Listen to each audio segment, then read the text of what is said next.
as most of you know, the Hobby Protection Act was written so long ago with legislation, I think last drafted in the mid-70s, 74, whatever, that so many things have taken place. It's like doing communications from 1975. There are more differences than there are similarities. As a result of that, it took some gathering of language and going back and forth to some of the agencies who were not even familiar any longer with the Hobby Protection Act in order to draft a language that became a House bill. The House bill was accepted by both sides of the aisle. We had both the chairman of the committee and the ranking Democratic member. That made it very easy to move forward in the House to what they call a suspension, meaning that the bill comes up not through regular order, but in the morning, since it has no opposition, it has no issue that has been raised by anyone, no concern by leadership, no party problem. And the bill was passed by voice vote with a unanimous vote. It then went over to the House of Representatives, where very little groundwork had been able to take place because the Senate operates a little differently than the House. But the Senate chairman is Jay Rockefeller, who is retiring from the Senate, very, very fine man. And he is very, very interested in the election of one of the members of Congress from his home state, Nick Joe Rahal. So we participated in a Rahal event and gave us an opportunity some time ago to make Senator Rockefeller aware of the issue, which, by the way, Congressman Rahal had solidly supported on the House side. Senator Rockefeller and his staff have agreed to help us. This will have to be done in the same way. The Congress is not functioning as a full life being. Therefore, it will have to be done in the same way of having what is the equivalent of a suspension, which in the Senate is referred to as hot sheets, which I always thought was a reference to two senators that I had known very well, but apparently isn't. It apparently has to do with how quickly it will move if no one puts a hold on it. So my job has been to make sure that no one puts a hold on it if they don't know what the word numismatic means or something and feels that they should stop it immediately. And that's not happened. So what we hope to do is, as they wind down this session, simply get it passed. It won't even have to return to the House. It's already a House bill. The minute it's passed, it goes to the President, who I assure you is not going to veto something as obscure as an amendment to the Hobby Protection Act. And consequently, I believe we can be able to get that through. My only concern is not an opponent, it's not the language, it's not an agency, it's not any of the usual things you'd be worried about.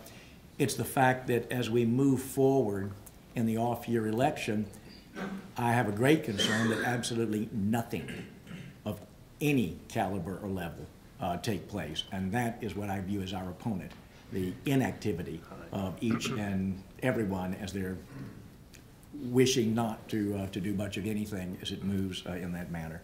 But that's where we are, and that's how we will deal with that. The third thing that I think is most important to all of you is one that potentially is devastating, and that is that the Senate of the United States, in its wisdom, passed a bill that I assure you absolutely no one ever read, and they passed it about 84 to 15 or whatever, but it was the Marketplace Fairness Act, the most recent version. It's referred to in slang as an internet tax. The word internet never appears in that bill.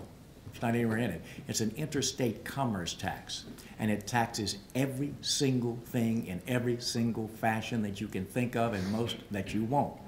The bill has more unintended consequences than intended consequences. The idea and concept of the bill, when it was drafted, was we want to make local people pay use tax. Right now, they get out of their use tax by not filing or answering the state tax return. That was cured in a manner that Harry Truman cured litter in Nagasaki. It was cured with language that was so broad, so open, and so complete that it's hard for me to describe for you a taxation issue that it doesn't reach, touch, and put under use tax statutes. In addition to which, Senator Reid, in order to add a full and complete blessing, on the day that the bill passed the Senate, added 650 Indian tribes with the authority to audit the sale. I know all of you now understand what Custer felt like.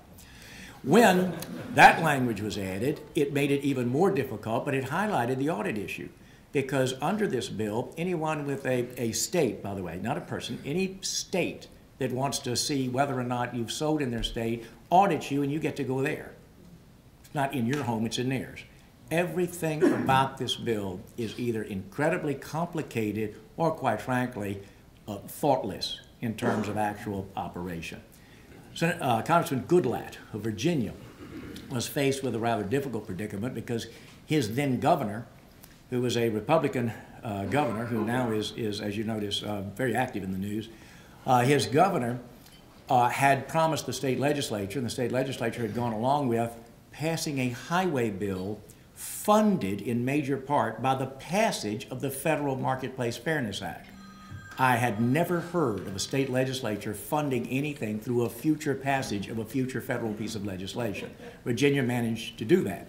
Now that you have a different governor of Virginia, it relieved Goodlatte of some of the political embarrassment of going, have you read this? This is crazy.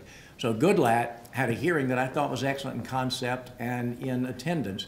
His hearing simply said, tell us the best ways to have fairness in the taxation of sales across state lines, instead of this, that, or whatever. In effect, he was saying the Senate bill has all these problems. Instead of just telling us, because we know there are all kinds of problems there, what do you think ought to be done? And that actually led to a far more interesting presentation by many groups.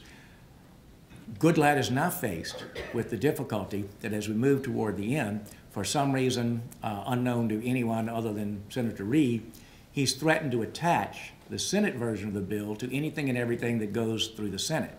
Last week, he was threatening to, you see in the Senate there are no germaneness rules, and there's no requirement that it have anything to do with the text of the actual bill that is before the Senate. You can add anything, anywhere. Because of that, he had threatened to put it on the VA bill, and that did not happen. And then he had threatened to put it on an additional piece of legislation that was very, very popular because it was the extension of the tax moratorium on internet, on the use of the internet. In other words, as currently you're not taxed on use of internet, it's prohibited by federal law. Extending that past its sunset date was popular and had everyone in the world in favor of it. He wanted to add the Marketplace Fairness Act on the Senate side, therefore creating a tax on a bill that is designed to make sure there are no taxes. That made a lot of sense to me, too, at the time. Anyway, that's where we stand. He's now threatening to put it on a bill that comes up after August and maybe even after the election. There'll have to be at some point, many optimistic people who want to leave town hope that that's before the November elections, before adjournment. Some people think it'll be after adjournment, but they'll have to do what's called a budget reconciliation, an omnibus budget bill. It's a giant ball of wax that has everything you ever heard of as part of it, and it is conceivable that he'll make an effort at that point. The one thing that we have progressed to learn is that the current House leadership is very much opposed to the Senate bill. It remains more of an open question as to what they would be for, but it's very clear what they're against, and they're against attaching that to a larger bill. However, that doesn't guarantee it doesn't happen. As events occur, you can never tell what circumstances may ultimately produce something that you really would not have been for had it stood alone. And it is possible that Goodlatte will offer a bill that may not be perfect in what he'd like to do, but to offer it so it exists as an alternative to what he knows would be very unworkable and more than just slightly problematic.